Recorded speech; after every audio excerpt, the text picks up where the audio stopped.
Hi, everyone, and welcome to Take Boot Camp. Shawn, please introduce yourself to the folks in our community. Hey, I'm Shawn Mastria. I'm, I guess an autism researcher at this point in my life. Um, my background is 25 years in cybersecurity. So I spent some time doing that, working in the government for Fortune 100 and 500 companies. I've been involved with some startups. We successfully launched those and sold those. I've had my own business doing that. And then, from there, I noticed that my daughter and I were getting sick. So we had a major life shift from being a cybersecurity guy about 5 years ago into full-blown regressive autism research. All right, so let's pause that for a second because I also want to introduce one of my favorite people in the world, Liza. Want to say hi to folks and reintroduce yourself to our Take Boot Camp community. Yeah. Hi, everyone. Thank you so much, Rich. I am so honored to be here. Liza used to have a podcast, Very Happy Stories, and I'm so excited to be here and to learn more about your story, Shawn, because I think I'm already going to see some parallels with your story. So thank you so much for inviting me, Rich. Well, folks, we do have something really exciting to share with you because Liza actually has a new venture with one of our favorite, some of our favorite folks. Liza, why don't you share with folks what you've undertaken?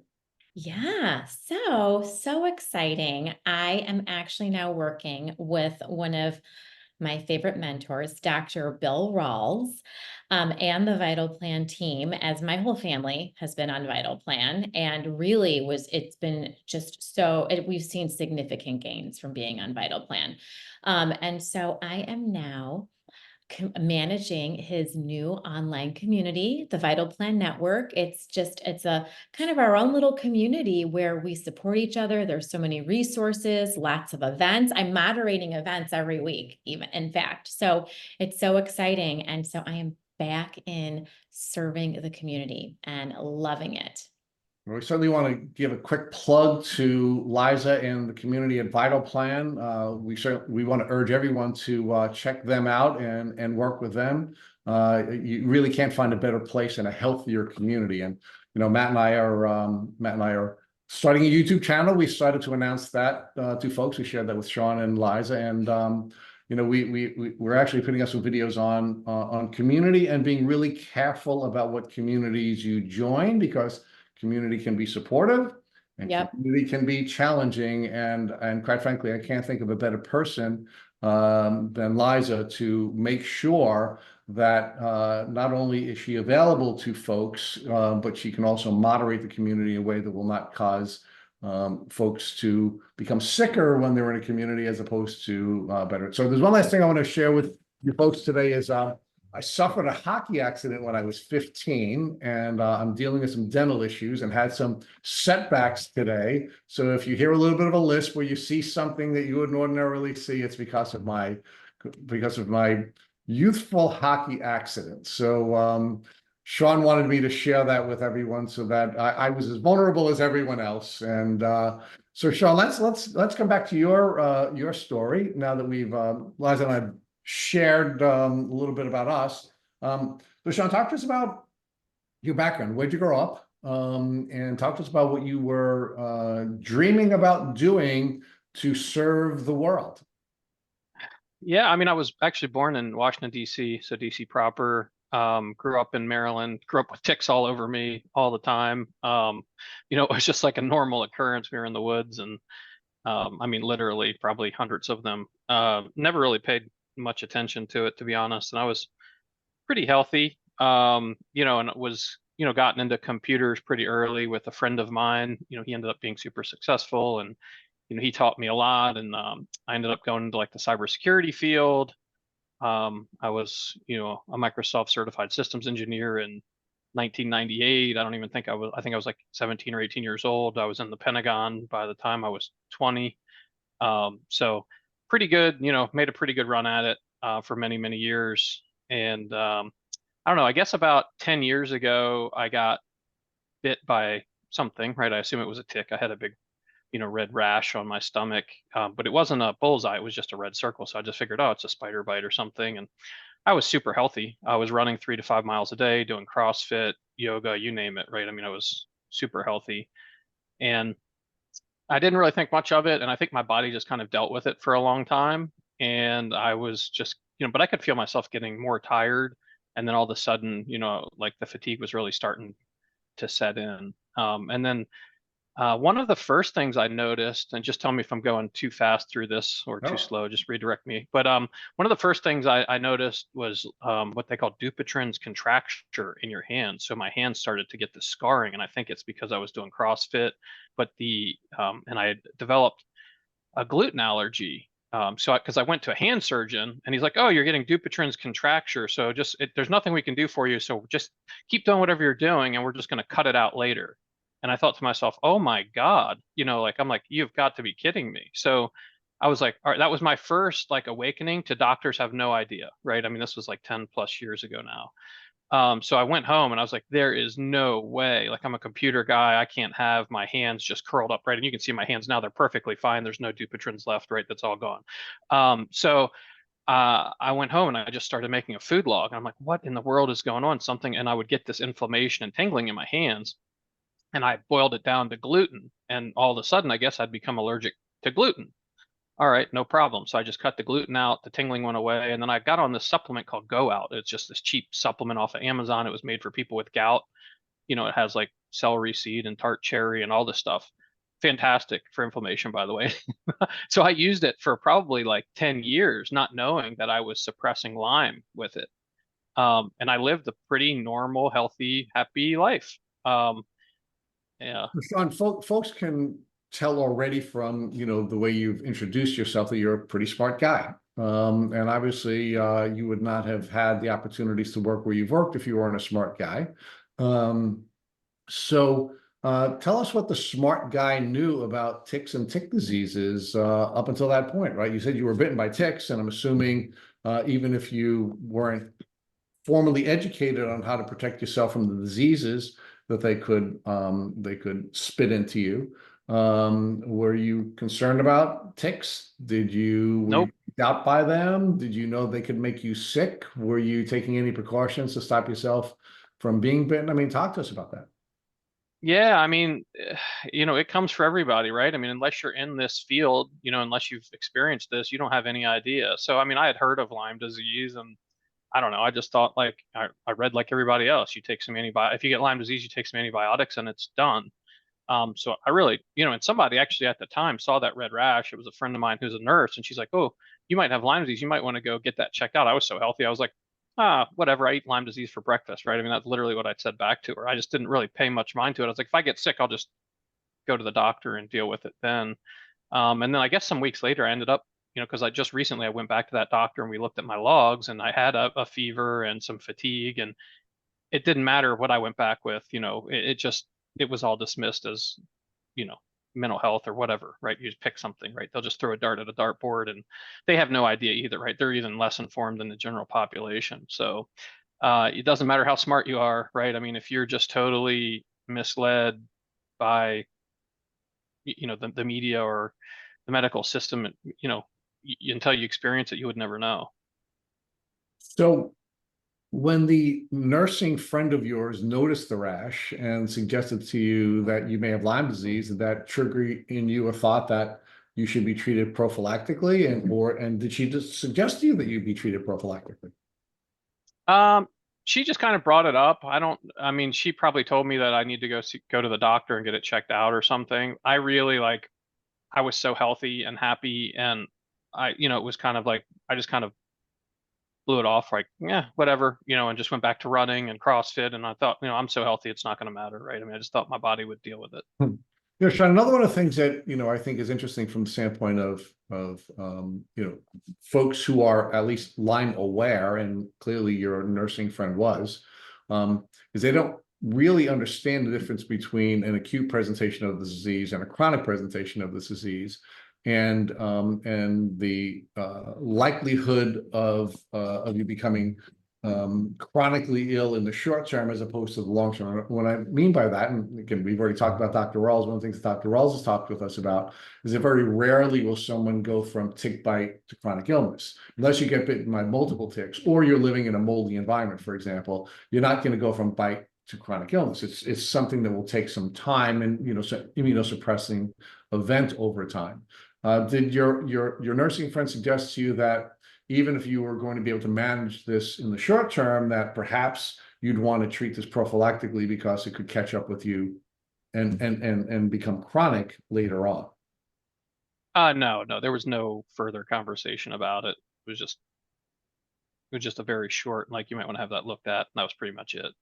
So let me ask you, Shawn, had either the social environment, the educational environment, or even the advice you had gotten from that friend led you to believe that you could become chronically ill at some future date, would you have taken the acute presentation more seriously, and would you have treated it?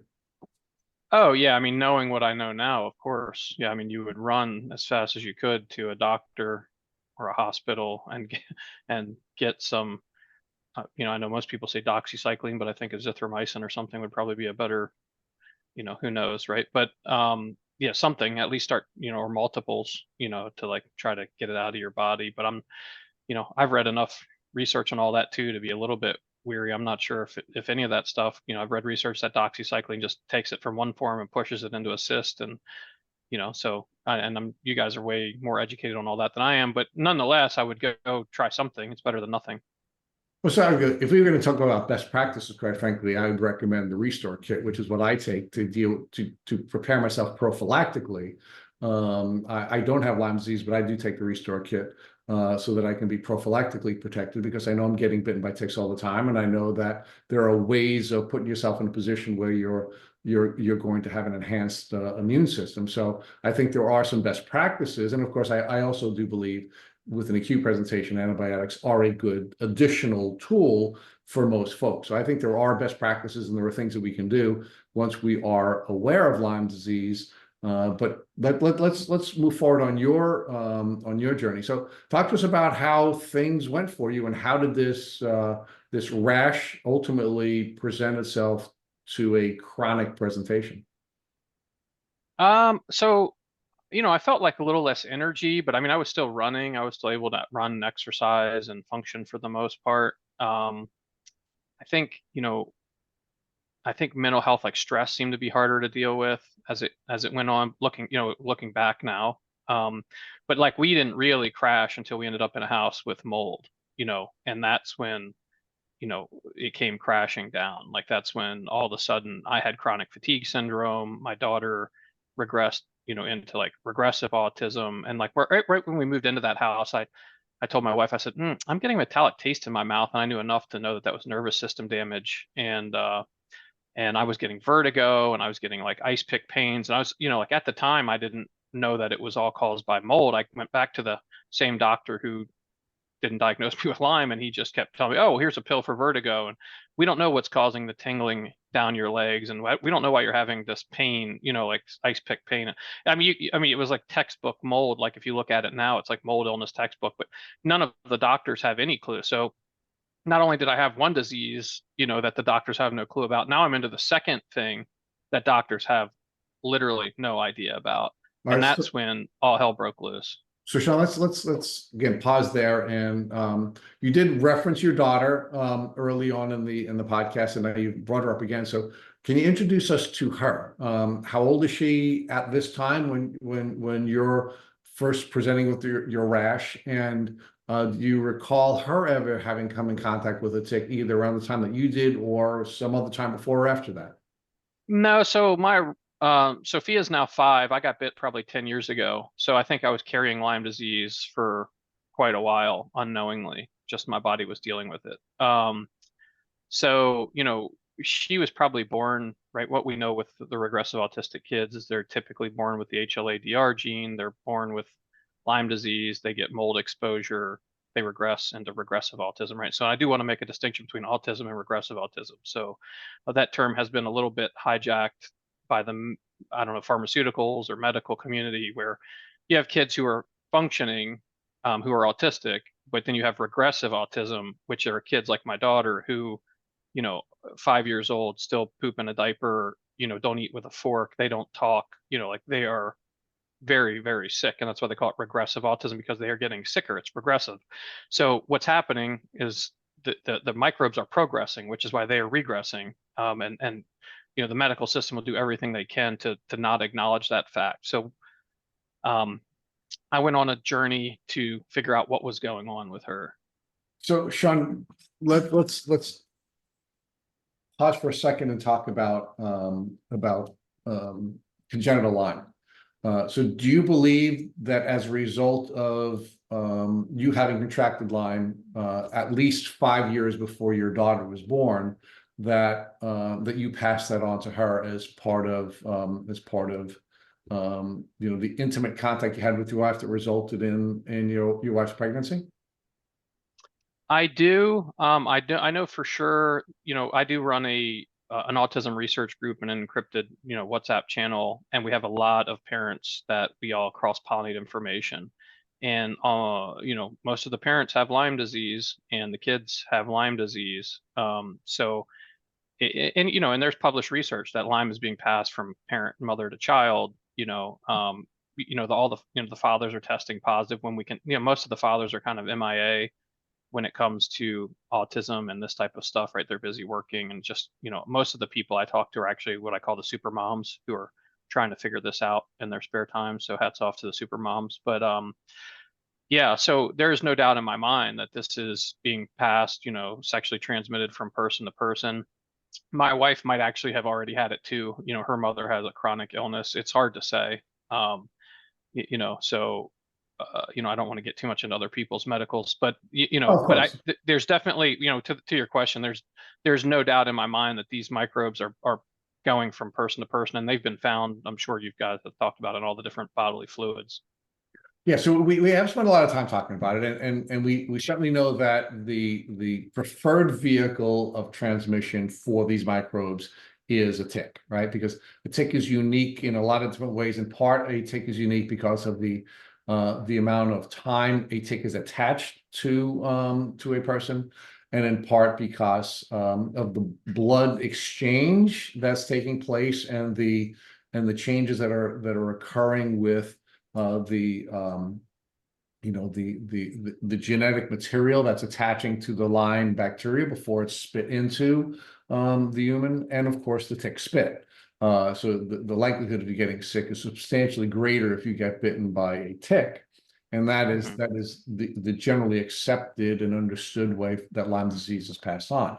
But clearly, there is growing evidence to support the proposition that you can also contract Lyme disease from sexual contact, that you can certainly contract Lyme disease in utero from mother to child, and of course with blood transfusions. Certainly some microbes, Babesia being one of them, which are clearly being passed on through blood transfusion. So there are downstream vehicles for passing on Lyme disease, but it's not generally accepted outside of the Lyme community that sexual transmission is possible. So it would be your belief that because you had an active infection at the time that you had contact with your wife, that you passed the Lyme on to your wife, and therefore made your daughter vulnerable to this in utero. Potentially, yeah. I mean, there's definitely that possibility. She could have already had Lyme as well from whatever's going on from her side of the family also. But there's also published more from you where you lived. I'm sorry, like, for example, when Dr. Brian Fallon in his book reviewed the literature on sexual transmission of Lyme, he argued that it isn't transmissible sexually, but that in most cases the reason you're finding both partners in a relationship testing positive in their sexual fluids is because they're both being bitten, because they're living in tick endemic communities at the same time. Yeah, I don't believe that. I mean, people, everybody's got an opinion. I think, like when we were talking earlier, right? There's a lot of experts who don't know anything about this because they haven't lived it. They write books they call them, they are doctors, right? So they get put up on a pedestal, but most of them that I've talked to have absolutely no idea what they're talking about, which is why we're all here. We're all figuring it out on our own. We're doing our own research. Thank God we have somebody like you to kind of carry the flag who isn't sick. And that's part of like the problem with regressive autism is that people are very sick. The parents are very sick. They all have, hormonal issues. The kids are, really sick. So you can't even get yourself out of the ditch every day, so, and that's the difference between organized medicine and disorganized medicine. And the reason that the regressive autism community has lagged so far behind on a lot of this is because it's totally disorganized because everybody is sick. They are, like really, really sick. I Yeah. am so glad you brought that up, Shawn. I think that is such an important piece because just from my own experience and background and the people that I communicate with, a lot of these kids with Lyme and mold exposure and autism are they're also struggling and their mothers can have Lyme and are sick. Hmm.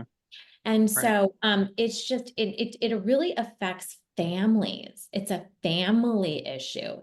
And it's no surprise, and I'm sure you run into this a lot. Like I'm in a Lyme family. Every single person in my family has had Lyme. And I actually Hmm. lived to 7 years outside of DC in Maryland. So when you said Hmm. that, I was like, oh gosh, I always wonder, like, did I get it in Bethesda, Maryland, because it's such an endemic area. But it's such an important thing to recognize that it is so hard to help our children because chances are one of their parents is also battling with fatigue like symptoms or autoimmune. A lot of us think we just have an autoimmune and could definitely be Lyme. So Yeah, Shawn, and the DC area is, Maryland, that type of thing. There's a lot of government farms there. They call them farms, that are doing a lot of research on these things. My brother was actually animal caretaker, 20, 30 years ago, whatever it's been, and his job was to kill the animals after they were done researching on them. And they did all sorts of crazy research on those animals. And he did, he was young. He just was trying to get into the government, right? But a lot of this could be being released, and like we're just talking about ticks, but what about, other protozoa and fungus, and we'll get into that, right? So there's a lot of other microorganisms that are, being tinkered with, and now we might be getting the repercussions of those. So Shawn, and we're going to talk about the tick boot camp definition of Lyme disease in a minute because I think it's appropriate at this stage. But we've interviewed many folks on this podcast, and one of the names that's rushing to to the front of my head now is Dr. Descharme, who's one of the most prolific writers in the Lyme community. And Dr. Descharme did not start out as a Lyme clinician or researcher. She was actually working in the autism community, and one of the things that she discovered when she was treating children with autism was that she noticed that many of the mothers were really sick, and she actually just started testing them, and started to find that almost all of her patients were being parented by someone with Lyme disease, and that was when she made the connection. And again, she's, as I shared, one of the most prolific writers in this arena, and has been doing some great work. So we're seeing this, it's sort of each one of us is touching a different end of the elephant, but this elephant is beginning to become visible to us, with experiences like Liza's, experiences like yours, experiences by folks like Dr. Descharme and many others. Where it's becoming very clear there is this very powerful connection between Lyme and at least progressive autism. So Shawn, let's talk about Lyme disease. So how do you define Lyme disease?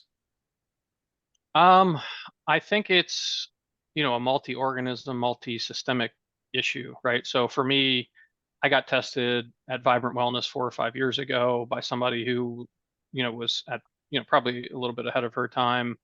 Um, and I came back with, of course, Bartonella, Babesia, Mycoplasma pneumonia, Lyme disease, and a couple others, right? You sprinkle some stuff in there, right? So it's, every day I wake up and move, it's pretty much a miracle. I'm some days I really struggle. So, and then you sprinkle on you know, once you get some of those, then you become susceptible to everything else on Earth. So yeah, so I mean, that's my, you know, the unfortunate part is, and I tell everybody in the autism community to stop saying Lyme. I don't like the term at all, because I think it's purposely been put there as a way to tell people you don't have Lyme or you're not sick, right? Because Lyme disease, right, you have to have, what is it, 5 or more bands to per the CDC to say you have Lyme. Yeah, but So that's like saying you need to have 5 cars to own a car, right? How many cars do you own, Rich? yeah, so no, you're right. So, and one of That's the, that's what I always put back to people. I say, well, tell me how many cars you own, and they say 2, and I say, well, you don't own a car because you right. don't own 5 cars. So that's per the CDC definition, and they're like, you're a legal guy, right? So per legal, right, you don't have Lyme disease, so they will not treat you. And then other countries are actually euthanizing people, I've read, that don't meet that criteria, and I think it's absolutely disgusting. Well, I agree with you, but I think there are as many definitions as there are, researchers in the Lyme community, right? We'll have people like, some define it as Lyme plus, some call it MSID, again, we have a million different definitions. We even had Dr. Alan McDonald, one of our mentors, in addition to Dr. Rawls, who's argued that we should divorce from Lyme, that we shouldn't be using the term. So I think, Shawn, you may be in the Dr. McDonald camp. We've actually. Yeah. We've actually debated that many times. We're putting up a YouTube video on that where we debated that as well. But we've actually come up with a definition here at Tick Boot Camp that I'd like your reaction to. And we define Lyme disease as a polymicrobial, multisystemic, chronic infectious and or post-infectious disease. What would your reaction be to that, Shawn? It doesn't matter that the CDC determines what the definition is, and the band plays based on that sheet of music. So, it sounds like a very grandiose bunch of words that have been put together that nobody's going to understand. I mean, that's my honest opinion of it. Thank you. No, I appreciate it.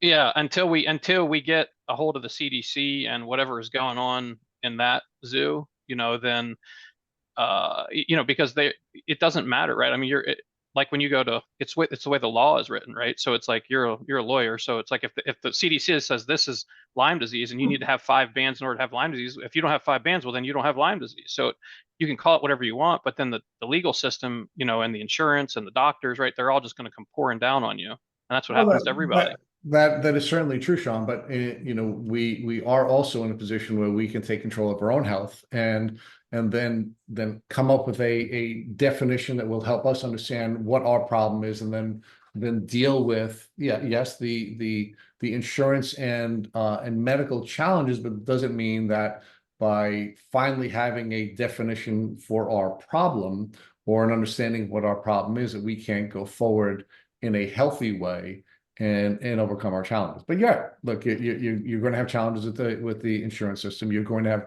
challenges with the insurance system if you don't have the 5 cars. I love your metaphor. But that doesn't mean that you can't go to a specialty lab and get tested. It doesn't mean that you can't help your doctors understand clinically what the disease really is. And by having a good definition and being an empowered patient, you can put yourself in a position where you can begin to heal.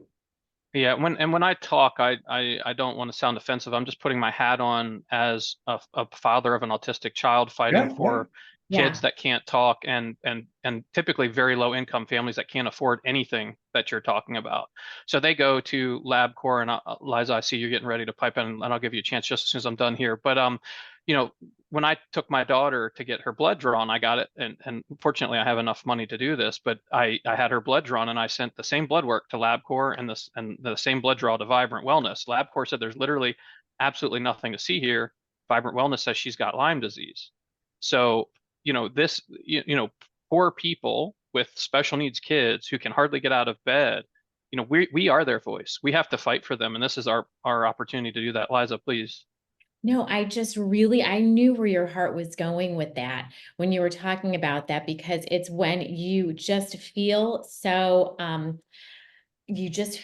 lost in this arena where the rules are just going to make it so you can't get treated. And so you just have to abandon the arena and just go where you can get treatment. And so I hear where you were going with that. It's like, it doesn't matter. Doesn't matter what the definition is, because it's not going to help my kid. So bye-bye. See you later. Right. I'm going on this other path. So I knew where your heart was when you were answering that question. We're like, it really doesn't matter, because people like us who are really desperate to help children quickly and urgently, you can just make that decision quickly. You're like, I'm done. I'm not visiting that. We move on. Because time really is of the essence. I mean, it is for everybody. I'm not trying to minimize anybody's pain, but like when you are dealing with children and you see the regression so quickly, Mhm. like you got to go. You're in big trouble. It's now or Yeah. never. Yep. Yeah. You do have to go, but let me disagree with you. We can have the three Sure. parents disagreeing with one another, because I do think stepping out of the system is something that you're going to be required to do if you're going to hear from Lyme disease. There's no doubt about it. And it doesn't matter whether you are a sick child, you have a child suffering from progressive autism, or you have any other challenge. You are going to have to partially step out of the system. But you still have to have some parameters for defining what is causing you to be sick. And that's why I argue a definition is important. And although I guess you're calling my definition a word salad, I do think it does hit on all the elements of what Lyme disease is. And once you have the elements in your mind, you can now begin to develop your treatment plan, in part in the system, because once you understand what the flaws of the system are, you can at least get some benefit from the system. But mostly I agree with stepping out of the system and becoming an empowered patient. I also understand, Shawn, your argument, which is we have not only sick children, but their parents are sick too, from the same thing. And because we have systemic failure, it makes it all the more challenging for both of those parties to get the treatment that they deserve as humans. But we do have to get there. And I'd argue to the two of you that that having a definition for this disease is very important for folks who are seeking to improve their health. Yeah, I would agree. I mean, we definitely need a definition that's better than the one we have. I think it would probably take some type of lawsuit or class action lawsuit to go after, the government, the CDC, whoever it is, right? So somebody's going to have to feel uncomfortable, and the only way to do that typically is through the legal system. Well, no, and again, I think the legal system is really just a political tool, quite frankly. I think what has to happen is that the research has to progress so that those who are in control of the definition will lose control of definition, right? And one of the things we learned from Dr. McDonald, who was interviewed several times on this platform, is that his research, which dates back in some cases 50 years, was suppressed because the gatekeepers at the medical journals were the people who had the early discovery of this disease, and they came from a very limited prism, and they had many reasons to invest in the definition that they had developed, again, 50, almost 50 years ago.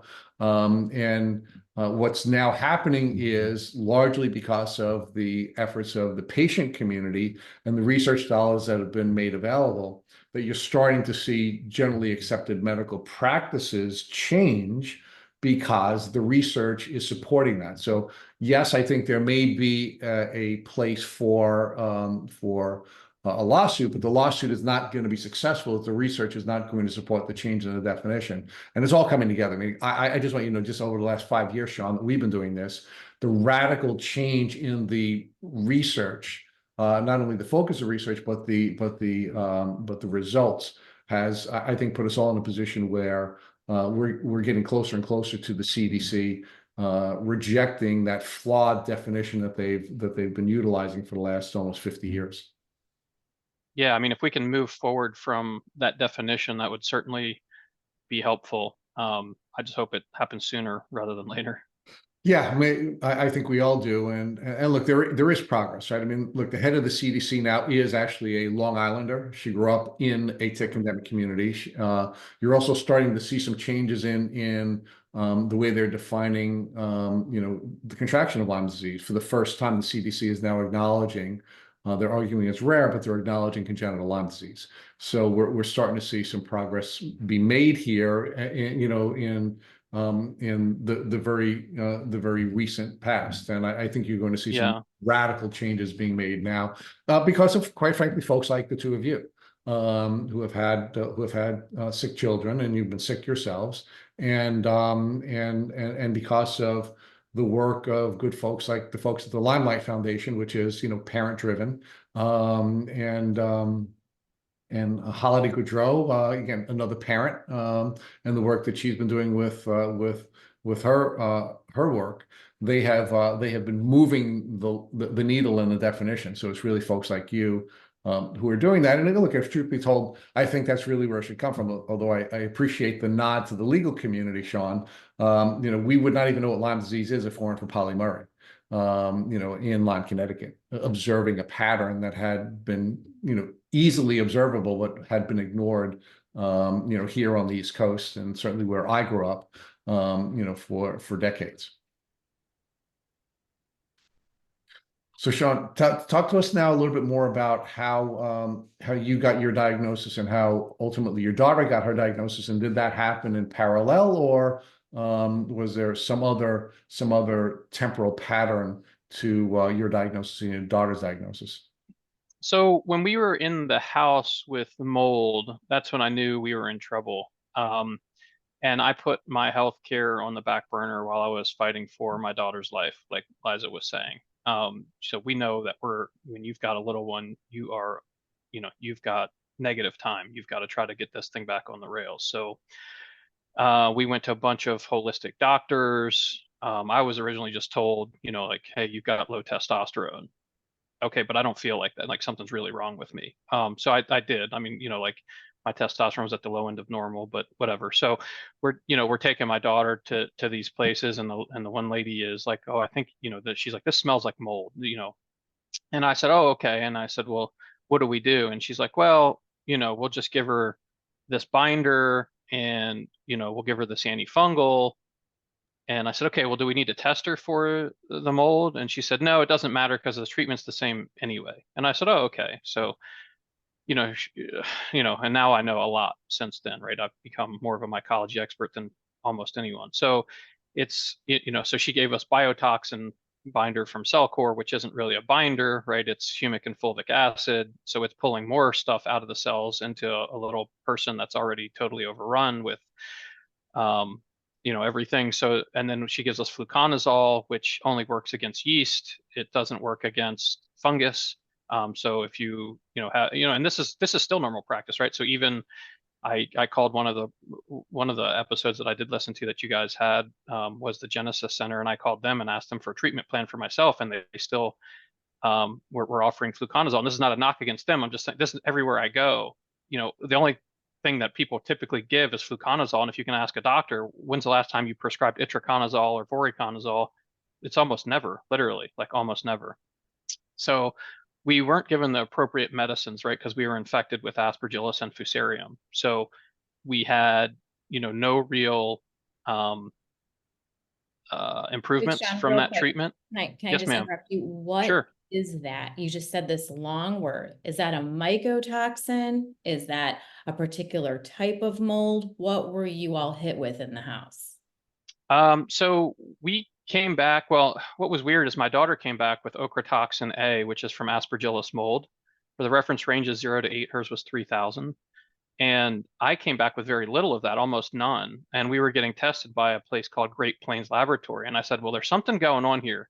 So I started to look at all of the kids. I started to talk to all these parents with regressive autistic kids. So there is a difference. So once I started to talk to the parents, it became obvious, hey, and I've done log analysis in the security world for many, many years. And it's like, okay, so we've all got ochratoxin A from Aspergillus in us. So then I start to go do a ton of research on that. It's immunosuppressive as well. So you've got the endotoxins from Lyme beating up the mitochondria here, and then you've got, ochratoxin A from Aspergillus beating up the mitochondria there.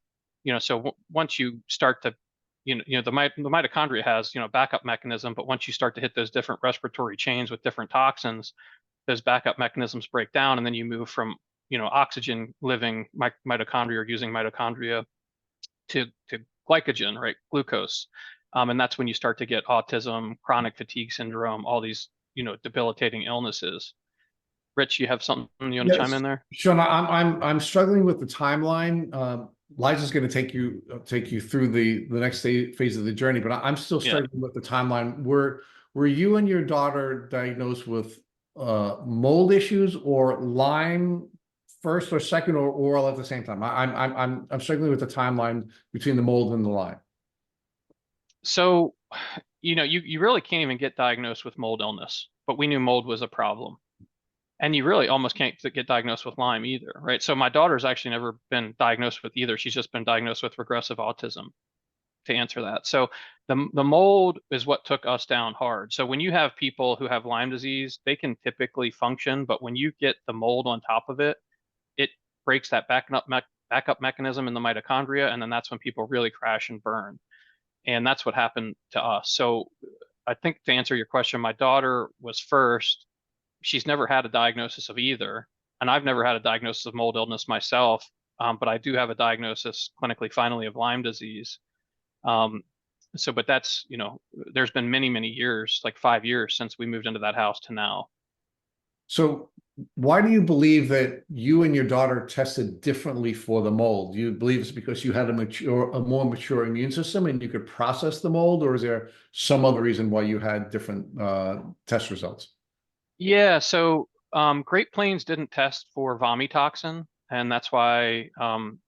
And then they use something called um, an oat test, organic acids test. So everybody gets run through the mill that goes to these functional wellness doctors, and they say, look at all this crazy stuff on your organic acids test, and it's all because you're infected with mold. So it's almost a pointless test. But anyway, I got tested at my myco lab, and that showed that I had vomitoxin. And I was like, aha, there it is. So even though my ochratoxin A was low, my vomitoxin was high, and my wife's was off the charts. And so to answer your question, yes, the microbiome sacrifices the lactobacillus and bifidobacterium to try to degrade the mycotoxins as you're inhaling them. And what happens with autistic kids, especially regressive autistic kids, is that the stomach goes from acidic to basic. So acidic gut is good for you, and it has a lot of lactobacillus and bifidobacterium. But when you're inhaling those mycotoxins and the mold is starting to take hold, they're sacrificing themselves to degrade the mycotoxins so that your liver has to do less work. And then once you run out of those, your stomach goes from acidic to basic. And these kids actually have basic burns in their poop. So their poop becomes so toxic, it's like a battery burn. My daughter actually had these on her legs. When she would poop, it would actually burn her skin. So we know a lot about this, and actually the agricultural community knows a ton about this. So there's a company called DSM in Europe, and in Europe you have to the term binder is actually a legal term, and you can't just say we have a binder, and you have to prove that something like A binds B. So in Europe, they know a ton about binders, and the industrial agricultural community knows everything about it. So we know that regressive autistic kids love salt. Why is it? Because they need the sulfation pathway to degrade the trichothecene from fusarium. And if you look at the industrial agricultural community, they know everything about vomitoxin. They have an inverted pyramid, and it's from easiest to bind to hardest to bind at the bottom of the pyramid. And vomitoxin's a trichothecene that's all the way at the bottom because it has to be degraded before it can be bound, quote unquote, bound out. And they do that, through things like brewer's yeast is the common name for that, and some other things. But there are so many problems with the way that the functional medicine doctors have been going at this and acting as if they know what they're talking about, and they really don't. And they've actually been making people worse. And the reason that you get the food refusal from autistic kids is the same reason you get it in swine and pigs. So the vomitoxin, when it's in the grains, the fusarium, it will cause the swine to actually vomit. That's why the vomitoxin gets its name, vomitoxin, because the pigs will throw up and they will refuse the food. It's why autistic kids are such picky eaters. They refuse to eat because they're full of vomitoxin. When you eat the bile spills, the toxin come with it and they poison you. And then they recirculate endlessly until you degrade them and get them out. And it's really, really hard, for humans, I think, to get rid of vomitoxin. And most women think that giving breast milk to their children is the best thing you can do, but breast milk has the highest load of mycotoxins anywhere in the body. So if you are living in a toxic environment and you're full of mold in your microbiome, and you're breastfeeding your child, you're feeding them poison, literally, and you're degrading their stomach, and it's turning it from acidic to basic, and that's why they get colic and autism and everything else. So most people have no idea about what I'm talking about, and that's really why I was excited to come on to this podcast today, because yes, Lyme is big, and we think that that's underlying here, but just as importantly is mold and fungus. And if you guys think we have a problem with Lyme, wait until the fungus takes off, right? I mean, it's really nasty stuff. And if you want to learn about it, go to the industrial agricultural community. They know everything about it. You know, the cows go to a salt lick 100 times more than normal. As an early indicator, they put a salt lick out, and they know that the cows are infected with vomitoxin from the grains just by looking at how many times. I mean, you put salt in front of my daughter, she'll eat it all day long because she knows she needs it. They inherently, instinctively know what they need, and you just let them eat it. Wow. So, yeah, Sorry. you're blowing us away. But and I know Liza wants to take you, and she's gonna take you to the next leg of the journey, because we have to break this all down in some some very specific detail. But let me ask you about the testing you did. You said your daughter, and your wife were all tested. Mhm. Was your environment tested, and what testing did you conduct in your environment if you did test the environment? Yeah, we did the typical mold testing with like a person who came in and it tested negative, and they were standing right in the room where we eventually found the mold. Um, so, we think there was, we bought this house. We think there was mold probably already in the HVAC, but there was a huge patch of black mold under the carpet on the subfloor, and my daughter's crib was right next to it. So she was huffing in the mold toxins for a year straight with her crib literally right next to it. And he tested, and that's the other thing, is like, don't trust the mold people. They have no idea what they're doing either. I hate to say that in such broad terms, but it's truly what I believe. So if you have a chronic illness, you need to really test for yourself. The best way to get your house tested for mold is a mold dog. So they have professionally trained dogs that go around and will sniff your house for mold, and government buildings bring them in. And that's genuinely the best way to get your house tested for mold. What about the mold testing? When you're putting the petri dishes around and allowing them to sit in the house for some window of time, is that a more effective test than the folks who just come in with the different machines they're using to test in the short term? I guess it can be a little bit more effective because you're actually growing what's in the environment, and you could maybe see, kind of triangulate where the mold actually is, right? If it's in the kitchen or the bathroom. I have done those as well, and I have culture, but I mean, the problem is mold is everywhere, right? I mean, it's ubiquitous with the environment. So it's, so if you put a petri dish out, you're going to grow mold anyhow from something, I mean, unless you're in a sterile environment. But I think it's really hard to tell. I mean, you're really looking for the kind of water damaged areas that are, pretty big, and the dogs are pretty good at picking those up. So how did you find the mold that was unfortunately in close proximity to your daughter's crib during her infancy? Yeah, I mean, I was, doing all this research and talking to people, and like it became clear that like everybody who has a regressive autistic kid is living in a moldy house, and so I just started like going nuts, and like everybody to this day still thinks I'm totally insane, by the way. So so I started to change the carpets, and as soon as we pulled that carpet back, I went, aha, there it is. And then the carpet people were just going to put new carpet right over it. Just, you got to be careful for that. If you hire a carpet company, they don't care. They just want their money. They're in, they're out the same day. So Right. I had to kick them out, and then I had to, get a remediation company to come in and remediate, they cut the subfloor out and so on and so forth. But yeah, I mean, I put my face down there and I inhaled the mold, and it burned. I mean, it was like, there it is, and it was awful. Yeah.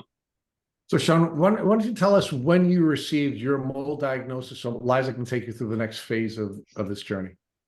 Well, actually, unfortunately, I've never received a mold diagnosis. I called Johns Hopkins and showed them all of this paperwork and told them my story, and they told me that there was nothing wrong with me. That was about a year and a half ago.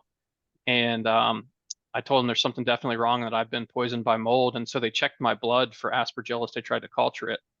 And I asked the doctor, I said, well, if somebody gets bit by a rattlesnake, do you test their blood for rattlesnakes, or do you test it for venom? He didn't find that too kind, but it's the truth. And I said, it's clear you guys don't know what you're doing, so do you have a way to test for mycotoxins? And he said, no. And so then I called him back about 2 months ago, a month ago, and he said, "Oh my God, I'm so glad you called me back." And I said, "Oh, really? Why is that?" He said, "Because I've had 4 other people with CIRS, chronic inflammatory response syndrome is what it's called, call me since you've called me a year ago." And I said, "Well, thank God. What are you guys doing for them?" Nothing, but at least they know about it now. So what's happening with their kids with regressive autism is you're getting you're born with the Lyme disease, the HLA-DR gene, you're getting mold exposure, you're tipping over, and then what happens is your MSH turns off. So my MSH is undetectable. And when your MSH turns off, it's a stimulating hormone. The rest of your immune system shuts down and you start to think that everything's okay, right? And we know through the research, the Lyme disease mimics a healthy immune cell. The fungal mycotoxins actually turn off the immune system. When you get a transplant, like my father had an organ transplant, his lungs replaced, they gave him fungal mycotoxins to suppress his immune system to turn it off so that he didn't reject the lungs. Well, what happened is he then got the COVID vaccine and got cancer, right? I'm sorry, I don't know if we can say that or not here, but because you suppress the immune system and then you do anything that the immune system can't then take care of, you end up with cancer. So most of the people don't understand the repercussions or like how these medicines work and what they're doing. And the doctors, I think they're purposely not trained in fungal medicines and protozoa and all these different things, right? Because you've got I don't want to go too far off. I know you have like an agenda for us here, so I could, No, we don't know. We go where the spirit takes us. So, right. and every time you bring another point off, I want to go down another rabbit hole with you. So I'm going to take you down one more rabbit hole, and then I promise you, Liza, I'm handing Shawn over so you can break down all of these terms and all of these conclusions in ways that are understandable to the lay folks. So, Shawn, one of the things I do want to share with you before I ask the next question is that we have a diversity of folks who listen to this podcast. We have some people who are brand new to the community.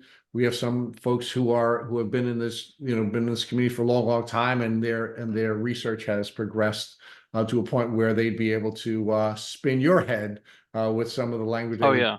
But we have parents, we have other types of supporters. So what I'm going to ask you to do is, when you use a term, please define the term for the folks who are going to be listening to this, and then let them know how you learned about what you learned here, so that that can give them context. But so with that caveat, let me ask you another, again, I don't want to take you down a rabbit hole, but it is something that I've been thinking a lot about. You've been talking about the genetic presentation, and my question to you is: do you believe that the genes are causing the problem, or do you think that the genes are an expression of or a response to the Lyme and the other microbes and protozoa and fungi that are causing children like your daughter to be sick? Yeah, I don't think it's a genetic issue, right? We're seeing this at way too much of an uptick, way too fast. Genes don't change that fast. So I think people with certain genes are more susceptible to these problems, but if you stick anybody in a house full of mold long enough, they will get sick, crash, and burn. So I don't care what your genes are, you're eventually going to succumb to it. Yeah, but I'm really asking you about a chicken or an egg issue, right? Because one of the things that Matt Sabatello and I have debated about, and actually folks will see this on YouTube in the very near future, is I don't know if there's a whole lot of value to genetic testing. I think because of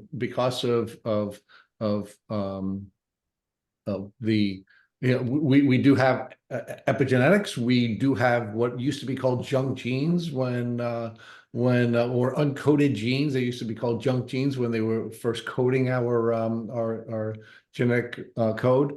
And I'm just wondering whether or not there's any value to genetic testing, because I think in most cases when we're seeing genetic SNPs or we're seeing genetic mutations, it really is in response to the disease and not causing the disease. What are your thoughts on that?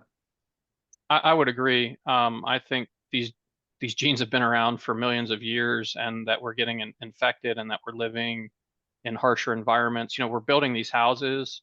They're wrapped tighter. There's no airflow. The trusses are sitting in mud. Like I live in Oak Island, North Carolina, and they're building houses as fast as they can put them up, and the trusses are all sitting in mud for weeks or months, and then they're putting them up into the attics and closing them in, and people have no idea they're buying this brand new house, and lo and behold, they're getting mold poison because I mean, they're literally covered in mold, and Yeah. yeah, so yeah, I mean, we definitely have a problem with the way houses are being built, and the tighter you wrap a house, actually, the seemingly the worse it is for you. So Liza, why don't you take Shawn back through some of these these discoveries that he's made, and see if you can break it down for the new moms in the community, not for the folks who are where you and Shawn are now. Sure, sure. First of all, Shawn, I mean, you are such an intelligent person. I mean, you could tell what keeps you up at night. And It does. I could tell you were one of those people like just on your phone, in the middle of the night, still reading and reading. And I mean, Mm, God bless you. I think a lot of people are going to be wondering too, um, what do you do now? So a couple questions. Like, um, your daughter, what was she like before you moved into the house? And perfectly normal. what perfectly normal, like was talking and speaking and walking and personality and all that for her age? Yeah, yeah. So she was one, and Okay. she didn't have any. She was happy. Um, she was walking. Very normal. She didn't start to crash and burn until we moved into that house. And the either fortunate or unfortunate part is between 1 and 2. A doctor, if you tell them something's wrong, they won't believe you. So I actually have it in my chart when I went to my doctor and said, "There's something wrong, and there's something wrong with my daughter." And he goes, "You're just an overly worried father." And he literally put that in my chart that I was an overly worried Wow. father. Yeah. Wow. And so the fungus is a real thing. It's a real problem. I think it affects the mitochondria along with the Lyme disease in different Mhm. ways, and I think that breaks the backup mechanisms of the mitochondria. And but yeah, she was pretty healthy. And I mean, I know I was like, kind of low on energy and things, but I was still getting around just fine. Up until we moved into that house. So yeah, moving into the house was definitely a big thing for us. Yeah, no, I completely, I know exactly, what you're describing. And so I think a lot of people, like, first, let's talk about testing. I want to definitely go into like, what do you do now? What have you Mm, learned? What the next steps are? But when we talk about testing, I just wanted to make this note. I feel like even with my two kids, testing is such a double-edged sword between like the Lyme testing, the mold testing, testing your house, because it's like, what is the intention of the testing? Even so, mhm. there are some doctors, like sometimes even Dr. Rawls will be like, if you don't feel good and you're having these symptoms, like forget the test. If you can't afford the test, it's like there's a lot of doctors that will take that route too, like, because we just want to get you well. My whole thing on testing was like, sometimes we would need the test just so we could get an accommodation or we could get something specific. But I mean, testing is so, so, so, so tricky. So when you guys were talking about that, I really do find it to be a double-edged sword.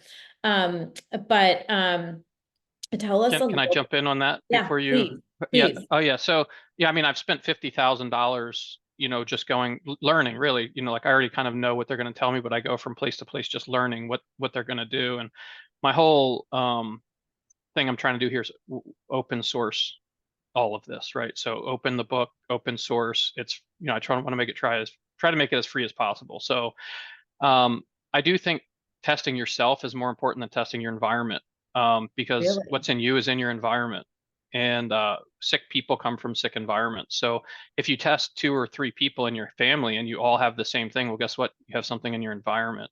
So that's how I knew we all had Smart. vomitoxin and ochratoxin A and whatever else, right? But I really think the vomitoxin is what's causing a lot of the problems. So it causes gut permeability and food refusal. It reduces testosterone, raises estrogen. So that's why you get the autism 7-to-1 boys to girls.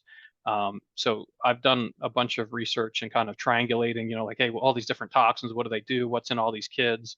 And then I'm starting to see the patterns, right? You're starting to get the signal and the noise from a lot of this. So I do think you should test your cells. Then there's the debate of whether you should do a urine mycotoxin test or a blood antibody test. Um, I'm not so sure, like I think the more toxins you can test for, probably the better. If you're testing across multiple people, it's probably okay. I really like the blood antibody test just because it can give you a good reference range of how your body is actually reacting. They don't test for as many mycotoxins as, let's just, say Vibrant Labs does. But either way, you should test, right? I don't, it's try to do the best you can to test yourself. And if you have a sick kid, you want to test both the parents, right? Because that's what we're seeing is, hey, there's vomitoxin in the father and there's vomitoxin off the charts in the mother. Well, guess what that's going to cause? It's going to cause a sick child. And is that vomitoxin from Fusarium being a mold, fungus, multicellular organism, different from Candida yeast, which is a single cellular fungus, or yeast. It's not really a fungus, I guess, but it's but I'm sorry, I'm trying to be verbose with that so that people understand what I'm talking about. And if I repeat it a few times, it'll sink in for everybody as well. But yeah, so I think it's important to test yourself and your kids and try to triangulate what's going on with all of you. Okay, I think that's really great advice. Okay, and then just because I'm not familiar, you had saying vomitoxin, right? Yes. Is that a mycotoxin off of a specific mold? Yes, ma'am. Yeah, so that's Fusarium fungus mold. Yeah, so it's Got in the it. soil. And a lot of people think their potted plants are good for them, but Fusarium grows in soil and it actually kills through the tree root system or the venous system. And that's how I think it's killing people as well.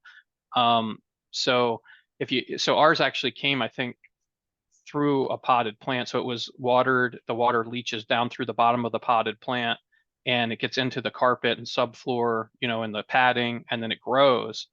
And that's what people love their plants. And I tell them, hey, you're probably better off without your plants in your house. And this isn't, just us. I've talked to a handful of other folks who have found the same problem and had very, very sick kids from potted plants in their house. And it's just a hard lesson to learn, and nobody will believe you typically if you say that.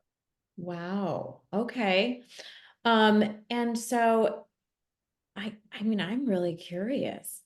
I know you had mentioned the functional medical doctors really not giving you a path for treatment, but if you've been exposed to this mycotoxin, what is the treatment for your daughter? What are you doing to help her get over this exposure? Yeah, it's been really, really, really tough. When she was 1.5, 2, I mean, she was screaming and crying. And, we all have, me and my wife have, I'm sure, PTSD from all of this. And it's been really just a nightmare. And that's why I'm so adamant to talk to everybody and get the word out on this, because it's turning into a national catastrophe. And it's hard. So like, we know that like cholestyramine and Welchol can bind some of these toxins pretty well, but they're not good, right? They're not good for you. Myself, so I used myself as a guinea pig, and I'm probably not as well as I probably could be, because I've taken a lot of different medicines and substances to try to test them before giving them to my daughter. Hmm. For me, actually, nicotinic acid saved my life. So I was literally losing my mind in that house, and I took nicotinic acid. So what happens is, when your C3A go up and your C4A go up, those are blood markers, for people who aren't familiar, it actually causes vasoconstriction, and that starves your brain of blood. So your tiny blood vessels in your brain and throughout your body constrict.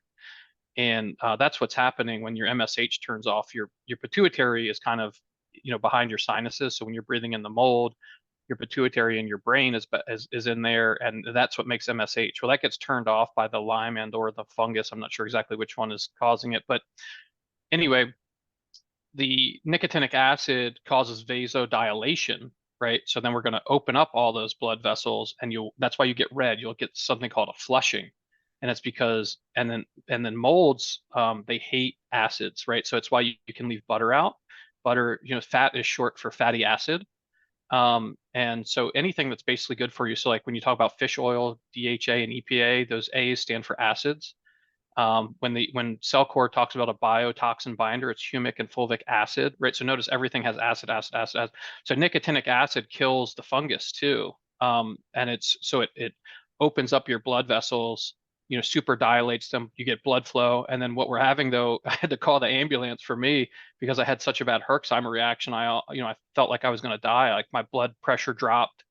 And somebody else that I'm working with now actually had the same experience, and you have to be very careful with it, so people think, oh, it's just a B vitamin, but it's a very powerful agent to detoxify yourself. After the World Trade Center, the people that worked there, they got in saunas and they took nicotinic acid, and they went in with like white towels, and they would wipe their sweat off after sauning and taking nicotinic acid, and it would be like yellow, and like all this stuff would come out of their skin.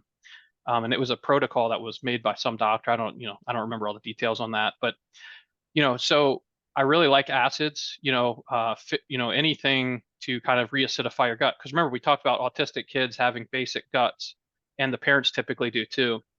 So fish oil is good. I know a lot of people in the tick community use Alka-Seltzer Gold. I don't love that because it's going to make your stomach basic. I would really love apple cider vinegar better because it works to keep your stomach acidic, but it also gets rid of the lactic acid in your body at the same time. So it's like a double win rather than, and I'm not a doctor, right? So, I'm not married to any of this information. If anybody's got better ideas, believe me, I'm all ears. I'm looking to save everybody's children, but a little bit of apple cider vinegar goes a long way, that type of thing. And then you do have antifungals. So like when we gave my daughter itraconazole, she was 2.5, and then she went 1, 2, 3, 4. We gave her one dose, and it was like the lights turned on, and she started counting the lights. I mean, it was just as plain as day. And then she crashed and burned from the Herxheimer reaction, just like I did. And so we were afraid to give it to her again because the intermediaries that get backed up in the liver are even more toxic for you than the fungal toxins themselves. So it's a very, very delicate balancing act, and we really need some smart doctors and Yeah. biologists and things to work on this problem. Have you ever tried nystatin? Has that ever been prescribed? Yeah. So nystatin is good. It's an antifungal. It's a broad antifungal actually, but it stays in the gut. It's not systemic. So when you take nystatin, it's clearing out the yeast and the fungus in the gut, and it works pretty well. We've actually tried compounded amphotericin B. Amphotericin B is a really powerful antifungal that they typically give as like a last ditch effort. If you get it from a compounding pharmacy, they can, you can take it orally and it stays in the gut. We've treated a lot of kids with antifungals and we don't see them making recoveries. Some of the kids we actually see kind of get worse because the die-off from the medicines themselves seem to be pretty safe. Because if you talk to the medical community, they'll say, oh, itraconazole is going to burn up your liver. Well, we've never seen one person or kid's liver, enzymes get elevated. So I'm not sure where the fear, uncertainty, and doubt is coming from as far as that. Now with antibiotics, we see it all the time, but they're given out like candy. So I'm not sure, but but if you do play with antifungals or try antifungals, you have to be very careful because the die-off can fry the brain as much as or worse than the fungus. So it's not necessarily the medicine itself. I talked to an endocrinologist and she's like, oh, I heard, voriconazole can make you have hallucinations. And I said, well, I don't necessarily think it's the voriconazole. I think it's the fungal die-off itself from the fusarium probably, or some other fungus causing you to hallucinate just like you would when you had magic mushrooms. And she's like, oh my goodness. She had this like epiphany. And I'm like, that's why one person has a reaction to medicine and the other one doesn't. It's all microbiome related. It's, we all have the same brain and, organs and skin. You're right. But it's the microbiomes are very different. And I think it's so true, the die-off and the Herxheimer reactions. And even with my two kids, with my daughter being autistic and my son not, she is, and this is probably very common with autistic children, they are very sensitive. Very, very sensitive. So even like dosing even herbs for my kids, she is slow, because she can have a reaction so much more easily. She was the MCAS person with mast cell activation syndrome and chronic inflammatory response. And so I did even realize between the two of them that her need was just like, do you take the sensitive route, the slow and steady route, and you make it even slower? And if they say start with like a half dose, I used to quarter dose her, because to minimize those reactions. And I don't know if you've had experience doing that, but that has kind of been my experience with any of these types of treatments. Yeah, I'm actually one of those people. So I can take one drop of, anything. Like I've got this PLNT, It's organic black walnut and wormwood and clove. Yeah. I can literally take one drop and I feel like I'm going to die the next day. So I am one of those people. Yeah. Um, but what I do, like, so if you're looking to just do like a broad kind of quote unquote binding, I hate the term binding, but Quicksilver Scientific sensitive binder, the sensitive, it's not systemic, it stays in the stomach. It's actually pretty good at mopping things up without, tipping a kid over. But the reason they tip over is because their bucket is already full, right? Yeah. We were talking about, genetics before and methylation and all these types of things. And, what we always, in the research group, we always joke because like people with autistic kids are paying $1 million to become over methylated and then $1 million to become under methylated, right? And it's because it's just a bunch of buckets in a circle, and everybody's buckets are different sizes, but one has to fill up and then the next, right? And it goes in a circle. But you just, like you said, it's kind of unique to each person, but it's not really a methylation issue as much as it is an infection issue. And the infectious load is so heavy that the kids are still just barely hanging on. And that's why if you give them a drop of anything, it kind of tips them over. Yeah. Yeah. So Yeah. true. Well, so where are you guys now? Where are you at in the process of recovery for your daughter or even for you? Tell us a little bit Mhm. about that. Yeah, so my daughter, she's doing much better. She's happier. She's running. She's playing. She's, counting and saying some words. We know, like just like you, we have to be very, very slow. So we'll only give her a drop of something every other day or every third day. I really like iodine actually because it's a broad spectrum antimicrobial, and every cell in the body needs iodine, and it can also displace heavy metals like mercury. So some parents have a lot of amalgam fillings, and the American Dental Association actually put out something that says there's an association. So like the more amalgam fillings a mother has, the more likely their child is to become regressive autistic. And it's actually published that on their website. So there's mercury is definitely at play with this, and the iodine can displace the mercury, but you also need something to help clean that out when you're doing it. So, and then I've also seen, we haven't done this with our daughter, but I've seen kids come back from death's doorstep with chlorine dioxide. Um, so that's, a little bit on the fringe edge. There's a lady, who's been treating, the autistic kids with chlorine dioxide for many, many years because we know it's a Lyme parasite type of infection, protozoa, and chlorine dioxide is pretty safe, but it's a very, very powerful anti-parasitic medicine, especially against the protozoa. Um, so the microscopic parasites for those listening. But yeah, so I'm not suggesting anybody try that, by the way, but I have seen all sorts of things that people are using to help their kids, but this is a toxication issue. So I use something called a Vivo test strip, and the test strip can show how much oxidative stress you're under. It's a urine test strip, so you would just pee on it, and it's probably your daughter's, oxidative stress load would show up high there. And so the trick is to get in front of the oxidative stress before you start to try to treat her. So you'd have to, things like Glynac, glycine, and NAC, anything and everything to just keep that oxidative stress down. And that's typical for the tick people as well, right? So the Lyme disease people, the tick boot camp people, you have to get in front of the oxidative stress before you can start to treat because you've already got a bucket that's full, and it's just like pouring more water into a 5-gallon bucket that's already full. It's just going to overflow. Yeah.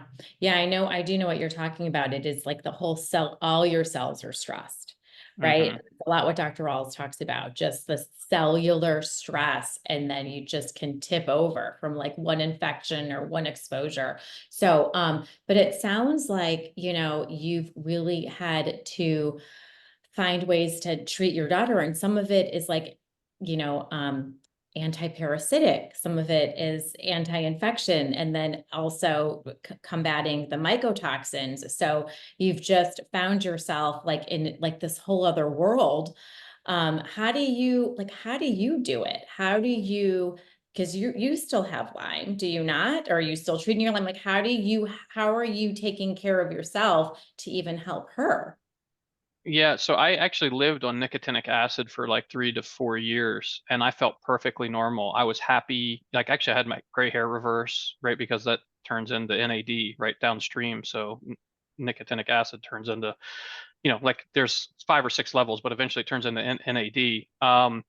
But so it's a really good detoxifying agent. And then when I stopped taking it, I was crashing and burning, and that's when I knew I was still infected. and still having a problem. So then I had my MSH checked and I realized, okay, I've got no MSH, so my pituitary is shot. And then I started to look into things like bee venom therapy. So a lot of the people who get well use bee venom therapy, and there's published research that shows that bee venom restores the pituitary gland at the cellular level. So there's all these, people who I used to think were totally crazy, but they're the ones that are actually getting well. So I know the herbals work, but most people have to stay on the herbals. These people that do bee venom therapy for like 2 years, they typically get well, and they don't have to be on anything else. So bee venom is 1,000 times more powerful than like penicillin. I actually just got a beehive 2 days ago. So I'm really starting to dig into the research with that. Uh-oh. Well, we're gonna have to catch up with you on Oh, that, no. because it is a topic that we're often called to discuss. Bee venom it is fascinating. It really is it's a It fascinating. is. It is really fascinating. I underappreciated, the impact that it could have on people with chronic illness. And there's a lot of chronic illness, like MS, Parkinson's, Alzheimer's. By the way, they all have ochratoxin A in them, from Aspergillus. So there's definitely a fungal play in all of these chronic illnesses. But bee venom seems to be very, very helpful for all those neurological types of issues. And I think it's because it's restoring pituitary function that's been taken out by the fungus. Well, that's really interesting. That is really interesting. I want you to weigh in on something that we had a debate about here on Tick Boot Camp. We had Dr. Marty Ross on, brilliant guy, and one of the things that he and Matt debated about, and I like bringing it up because Matt got all slapped up, and it was really enjoyable to watch Matt get slapped up. By the way, he's gonna like Shawn when you and I had our conversation when you slapped me up on the definition of Lyme disease. So it's not like Sorry. not like we no, actually, do not apologize. We enjoy debate. And Matt always enjoys when I get it, and I enjoy when he gets it. But let me give you an example of when Matt got it. So Dr. Ross was arguing that you need to treat mold before you treat Lyme.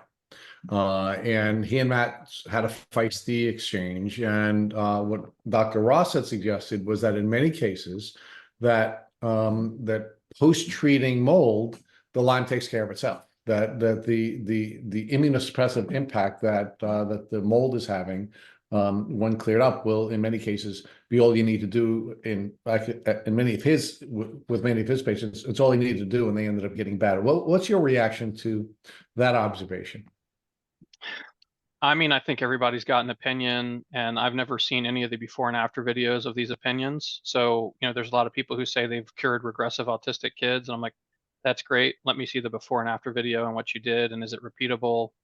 Um, so I think the first thing you need to do is get out of the moldy house, right? You need to get into a new environment that's clean. Some people go to the desert and they definitely like start to feel better. There's all sorts of like crazy things that people do. I think it's more of, your MSH is taken offline, and most people don't talk about that. And there's this whole, CIRS community, chronic inflammatory response syndrome, CIRS is short for that. And that's based off the Shoemaker protocol. And, that's kind of like a cult of all these people who are taking spoonfuls of cholestyramine and never seem to get better. And they never really acknowledge like Lyme being the underlying issue. So it just depends on who you talk to. I'm not married to any of this information. I'm all ears for what works. And I've seen enough doctors. I've been to enough places. I'm a smart enough guy to figure out that nobody seems to really have the answer. They all act like they do, and then when you go there, they just drain your checkbook, and off you go to the next one. And then a lot of these people who can't get better end up at bee venom therapy, and then they do get better. So one of the things you said that was music to my ears was that you talked about biodiversity, and you argued, as I have, that we're not all that diverse genetically, but but our microbiome is where you find a great deal of diversity. In fact, most of our diversity was your argument. Mm-hmm. Did you do any testing of your microbiome, or any testing of your daughter's microbiome? I did, yeah. So that's how I came to that conclusion.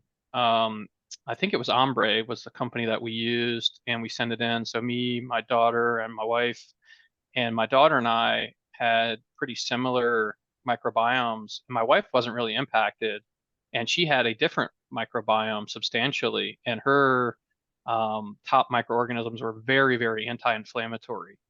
So that's how, and like we were really low on lactobacillus and bifidobacterium, and that's how I knew. And by the way, the people that got long COVID were low on lactobacillus and bifidobacterium, right? So we know that there's, and I started to pass that information around early on when it was coming out, and everybody's like, "Are you a doctor?" And I'm like, "No, I'm just some crazy autism dad who's a cybersecurity guy who's now, left that life for this life." But yeah, so there definitely the microbiome diversity is a thing. I don't think it's the end all be all for regressive autism though, because I felt this stuff re-embed in me into my tissues after I took ivermectin. I could literally feel the protozoa or whatever this is kind of re-embedding throughout my tissues. So I know that whatever we're all infected with, it's deep, and it's burrowing in.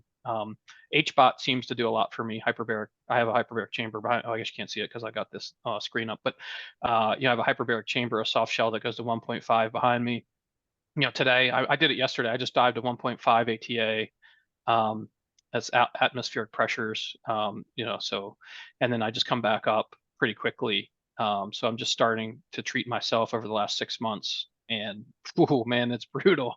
There's days, like I'm like hurting, man. Even today, every joint in my body was hurting, but I just try to take as much, you know, um, I'll take Berber Pinel. I know that you guys with the tick community do a lot of that, and I'm taking a lot of glycine and NAC, but those Vivo test strips are really nice. And, I probably should get a kickback from them, but I get nothing. But, they're really nice because they can show you you have low magnesium, you have low calcium, you have high oxidative stress. They test for like, I don't know, 15 different things, and it's instant, real time. So you can start to chart that too. I'm really good on like, I'm trying to understand, patterns. And what's becoming obvious is that everybody's low on magnesium and calcium. They have high oxidative stress, of course, which is associated with mycotoxins and Lyme. Iodine, iron, and copper seem to be low. I did some artificial intelligence searching on that before they locked it all down a bunch of years ago. It came back with Bartonella and Lyme disease.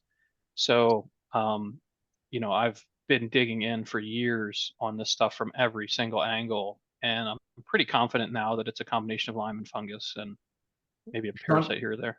Have you done any research on fecal transplants and the impact that fecal transplants are having on bringing more diversity, more healthy diversity to the microbiome? Absolutely. Yeah. So I've actually, I don't know how much I can talk about this. I signed a non-disclosure with Dr. Adams at Arizona State University. So he patented fecal transplants. There's a company called Finch Pharmaceuticals. They own, I think, at least one of the patents on fecal transplants. They actually just won in court the other day. That their stock is a penny stock to me is amazing. But yeah, there's no doubt. Dr. Adams has a bunch of research. He gives a specific antibiotic, and then he gives the fecal transplant. And according to his research, he's getting like an 80% improvement in regressive autism after it, and it seems to hold or get better. Don't quote me on that stuff, right? I mean, if you want to know, go talk to him. He's the expert on that. But yeah, there's definitely fecal transplants, in my opinion, are being withheld from the general population on purpose because you can fix a lot of health issues. For example, when my dad was dying, I was talking to his organ transplant surgeon or doctor, and she was saying, "Oh yeah, that's fascinating, right?" Because we're bantering like we are now. And she's like, "That's fascinating because we know when the kids that have cystic fibrosis and we give them a fecal transplant, their cystic fibrosis goes away." And I'm like, "Well, why aren't you giving them all fecal transplants?" Because it's not FDA approved, And I'm like, "Oh, okay. So we're letting everybody suffer because of the FDA and the CDC." It really, what's going on is totally mind blowing. And I'm trying not to go like full blown conspiracy theory here, but it's really bizarre. Yeah, no, I do think, we have to strike the balance between generally accepted medical practices and, understanding that in many cases, we're treating people who are outside of the, they're outliers on the bell-shaped curve, and we have to start to look at other alternatives. But let's talk a little bit more about it. So what is a fecal transplant? Where is it beneficial? And we've had many guests on this podcast indicate that they've regained their health because they had a fecal transplant. And because let's talk about the element of it that makes everybody a little uneasy, because it's kind of gross thinking like you're going to take somebody else's poop in your system, right? So why don't you break all first, Shawn? Yeah, for sure. So, as an autism father, and I think we kind of live in this environment, this poop environment, so we're really familiar and comfortable with talking about fecal transplants and poop. But yeah, it's super important. You've got to get it from a healthy donor. Some of these places, they do different, they'll check people differently and have different mechanisms for making sure, that you're getting that from a healthy donor. And then you're basically, cleaning out, the colon of the recipient, and then you're replacing that with a healthy donor. And we know that like 90% of your immune system is coming from the bacteria in your body. So when you take out a bad immune system and you replace it with a good immune system, a lot of times you get very, very good results. What's really fascinating to me is that you can go to a place called Doggy Biome and get a microbiome transplant, a fecal transplant for your dog for $100, but you can't get one for a human. And they actually have phage therapy for your dog as well, which a phage is like a little virus that attacks things that are bad for you, like parasites and bacteria or whatever. And so I keep going back to that because I really need people to understand that like the animal people, right, whether it's vets, industrial agriculture, whatever, they know all about this stuff. They know that, they call them zoologic, I think, illnesses or things like that, right? So they know everything about this, and they kind of, I think they laugh at the humans and the human doctors, like kind of spinning in circles. Nobody's getting treated. There's all this stuff is readily available for animals and pets, but as a human in the United States, you can't get it. Well, and Shauna, and we've actually been very aggressive about bringing people from the veterinary community into this Oh, podcast. great.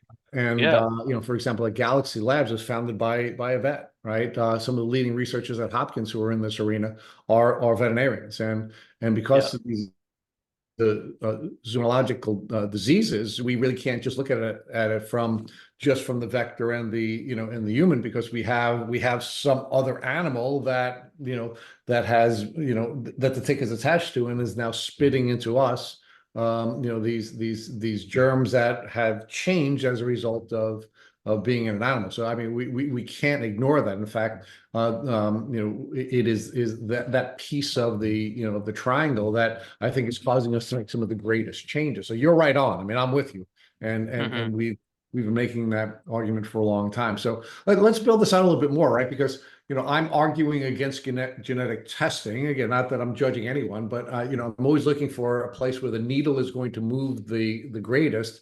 And I really believe that testing your microbiome in your gut is a place where you're more likely to have the needle move the greatest, right? 70% of your immune system is in your gut. Your gut is the place where your body is interfacing with, the outside world. Everything you're eating, everything you're drinking is all coming into your gut. And that's why 70% of your immune system is in your gut. And if your gut is off, and antibiotics, quite frankly, will knock your gut off. It will kill many good germs as well, as bad germs, which is why these broad spectrum antibiotics are an issue. But let's talk a little bit more about that, and why you think that may be a more important area to, when you're using limited resources, to dedicate your resources to.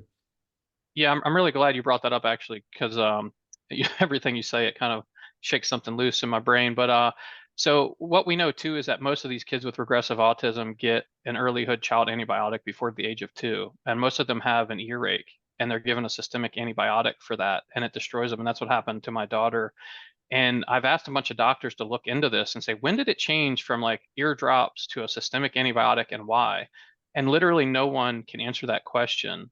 And it's almost like we're being systematically poisoned and destroyed from every possible angle on purpose, and nobody, none of the doctors can really explain why. And it is destroying their microbiome at a very young age. And that was probably the first time we saw, and I have videos, right? So now we're in the video age, and we can see, right? They can't lie to you and tell you, you're a bad father or a bad mother, and like you didn't take care. You're like, no, we've got videos of all this now. So, my daughter was eating with a fork and was happy. And then, the first regression we saw was after an antibiotic. There was actually a research that was published recently too about identical twins, same exact genetics and everything. One got an antibiotic and one didn't. One ended up with regressive autism and one didn't. They also, a different research just came out that they had early intervention for identical twins. that both had regressive autism, and then one was treated like holistically to restore the microbiome, and that child actually is doing much better, and I don't even think is really considered autistic anymore. And the one that wasn't treated is severely autistic. So, there's a lot to the microbiome. There's a lot that nobody knows. We need to do a lot more. I worry about the Lyme and tick community because, it's like a laser focus, and like we know that this is like a problem. But there's certain levels of like sickness with this, and I'm not sure kind of where the fungus picks up, where the protozoa pick up, where the bacteria. You're right. So there's just this big mixing bowl of what's going on here, and I think we all, and I was guilty of this as well with fungus, because when I figured out that, hey, all these kids have the same exact fungal mycotoxins, I mean, I really lasered in. And then I started to lose sight of other things. And that's what I want everybody to try to remember as well, is like, try not to lose sight of everything else. Like, I knew people had been looking at bacteria for like decades, literally, and have come up with nothing. And I'm like, well, why am I going to look at bacteria? Let me look at the fungus. Let me see what's going on here.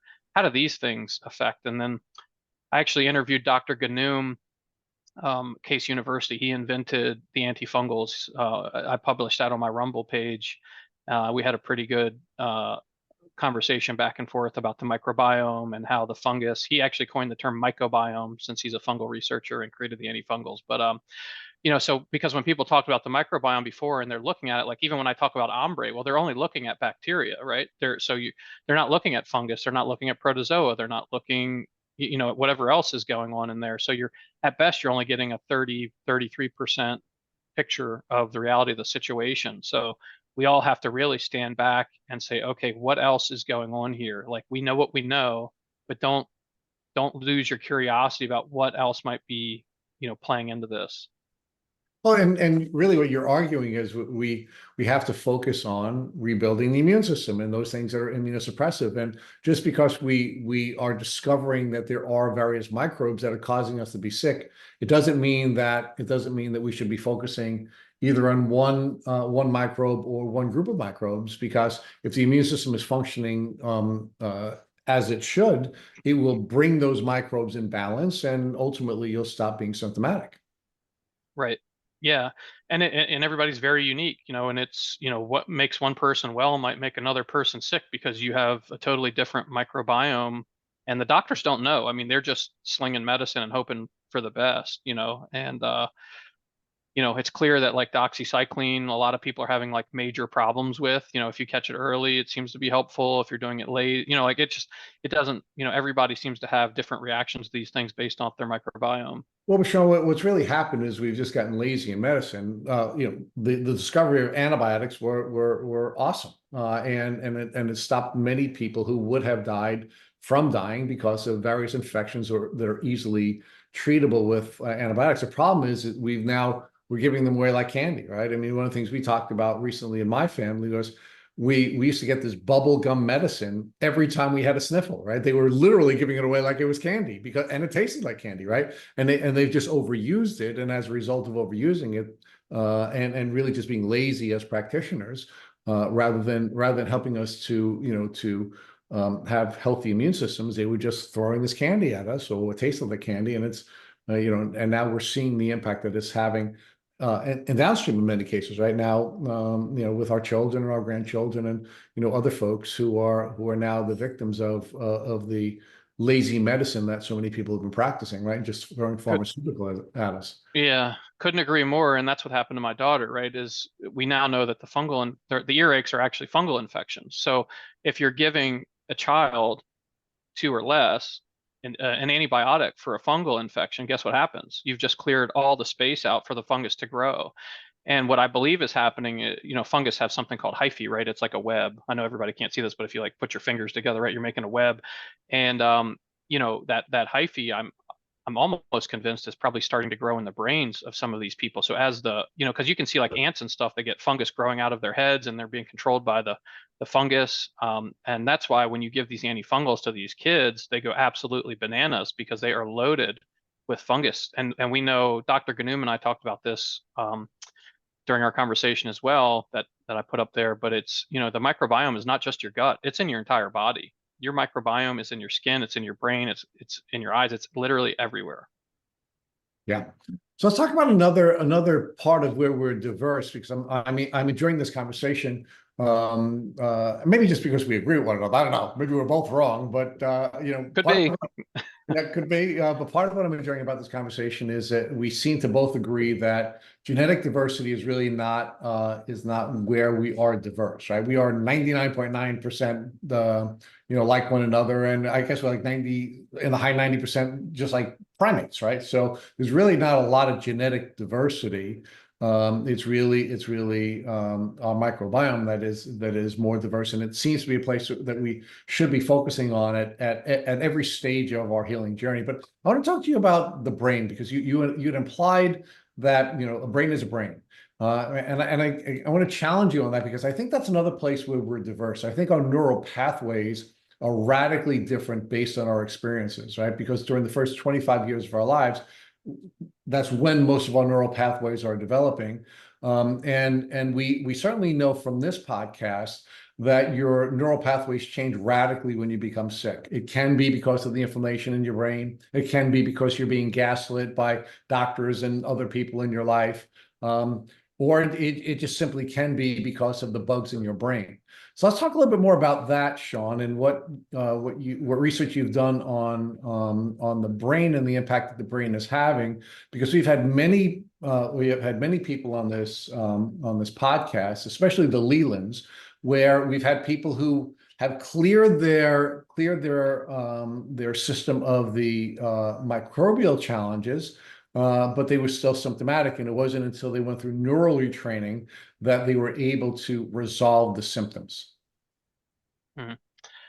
Yeah, I mean, clearly I'm not a brain doctor, but I'll give this a shot. So, the Shoemaker people, they do a lot of neuroquant scans, before and afters of people with mold illness, and we know for sure that the mold mycotoxins are having, a root cause effect for the brain, and are probably behind things like Parkinson's and Alzheimer's and all these things, because you're getting that blood constriction to the brain. So I do think our brains are more alike than they are separate, and I think the microorganisms are pulling a lot of strings and causing physical changes to your brain depending on what's going on. So if you have somebody who has a heavy fungal microbiome, we know that they're going to, like, for example, if you have a lot of vomitoxin in you, fusarium, right? We know you're going to have, anorexia and bulimia, right? Because every time you eat, you're going to want to throw up, or you're not going to want to eat because it's going to make you sick. So if you go to a regular doctor, they're going to go, oh, you have a mental disorder. We better put you on some mental health medications, but they've never looked at the microbiome. They don't understand that. Um, so, and then when you start to image these people's brains, you can start, just like you can start to understand, like gliotoxin from Candida causes autistic kids to walk on their toes and flap their hands. But when you give them nystatin, like Liza was saying before, nystatin will clear that out typically, and then the toe walking will stop, and the hand flapping will stop. That's what happened with my daughter. She no longer toe walks at all, and she doesn't hand flap at all. She looks perfectly normal when she's walking.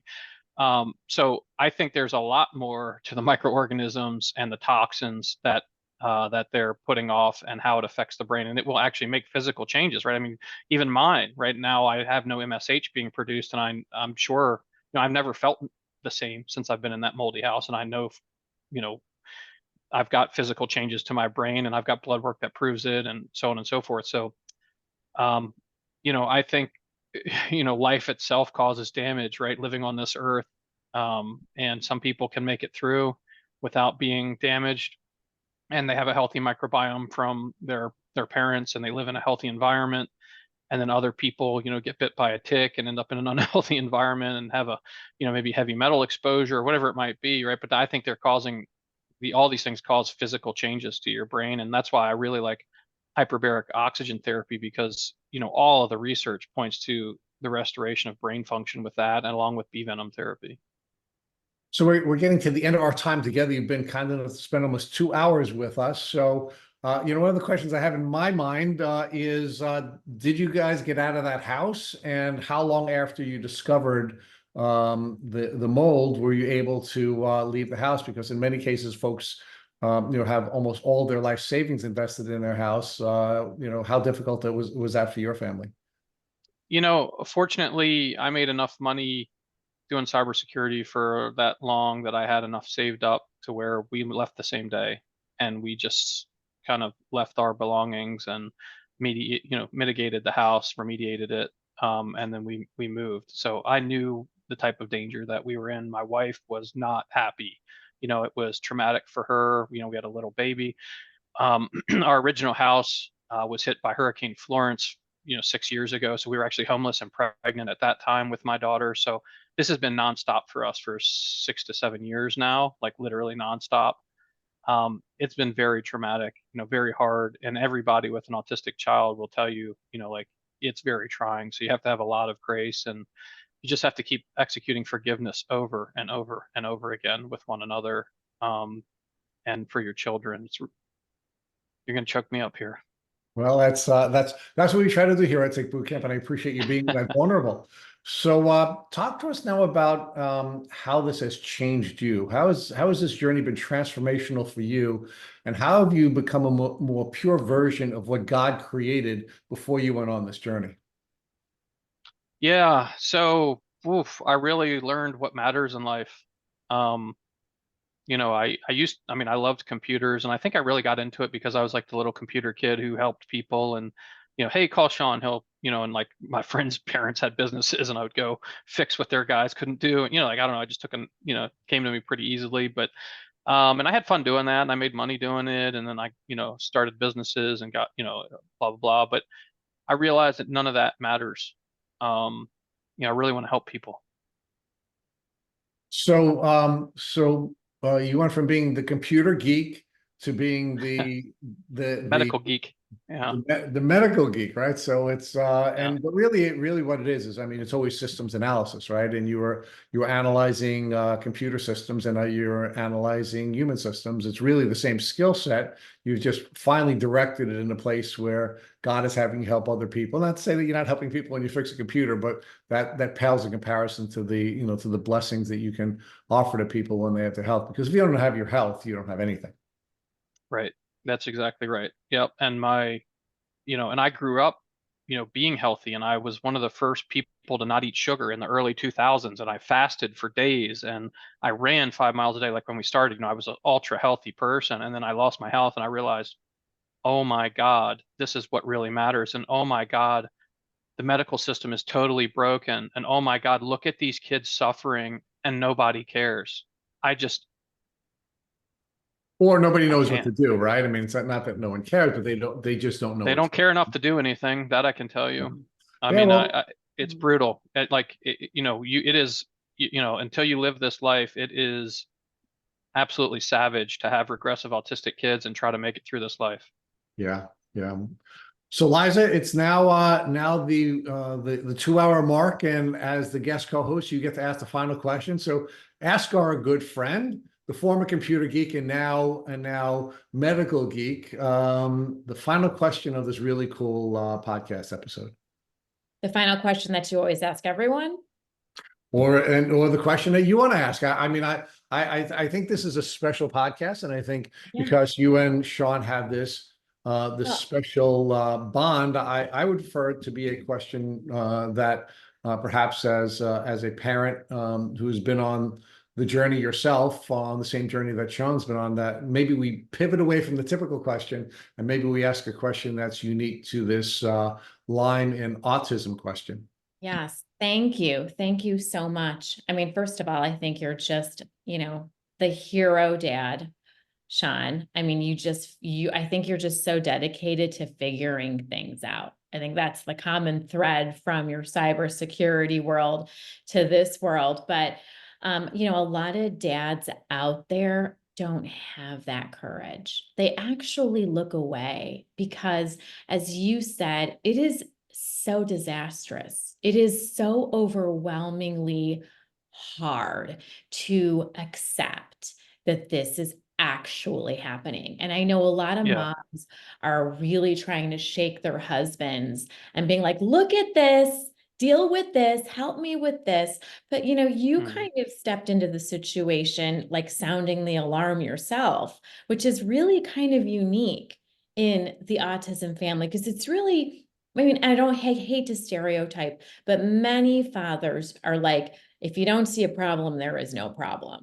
And so it's a lot of work for a lot of moms to say, it's this house. I know it's this house. I moved into this, and like, you just have like that mother's intuition.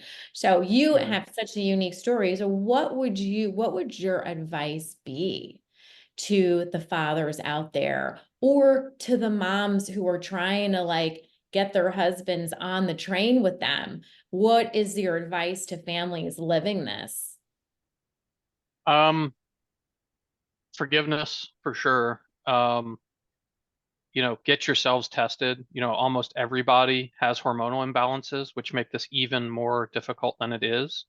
So, the women have hair falling out, they're on, hormones. The men have low testosterone, don't know it.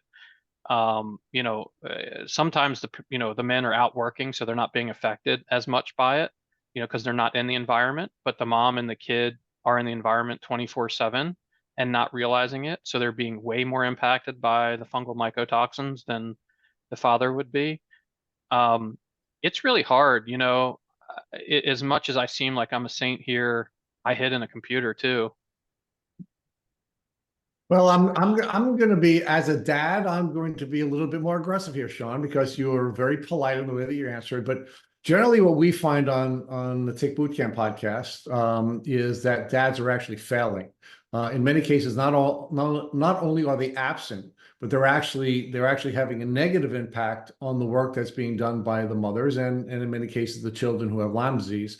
So give us a little bit more here. Stop being so polite and graceful. Let's tell guys they got to suck it up and do a better job, and tell us why you are different. Again, I think the testing is a good is a good first step. I think understanding that perhaps because moms are typically spending more time with the children, but that's really not the what's unique about you is you're really leading the charge here, and very, very few dads do. So tell us why you're able to lead the charge, why you're willing to lead the charge, and what advice you have to the guys who are falling short, which, by the way, I'll say it again, almost all of them are.